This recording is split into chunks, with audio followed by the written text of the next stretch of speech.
There's a bird of prey there. Again, they do hunt more than birds of prey on the Royal Sandringham Estate killing fields. Late Prince Philip's favourite hunting area. How do I know? Little birdie told me so. So certainly not me leaving the body of a 17-year-old sex trafficked girl on the Royal Sandringham Estate killing fields. Late Prince Philip's favourite hunting area. See Prince Harry the spare for details.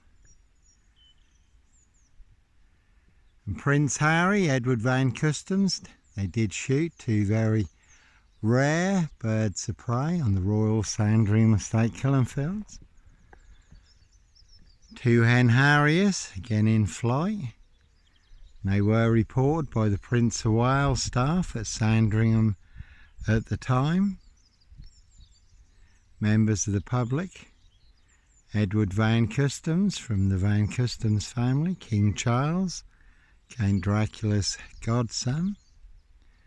But when questioned about the incident, they denied all knowledge of the incident. Blatantly lied, because it was blatantly them. They were the only two shooting in that area. So they do hunt more than birds of prey on the Royal Sandringham Estate killing fields. Their high royal blue crime. New Year's Day find, September blue murder, and certainly not mine. Again, see Prince Harry the spare for details.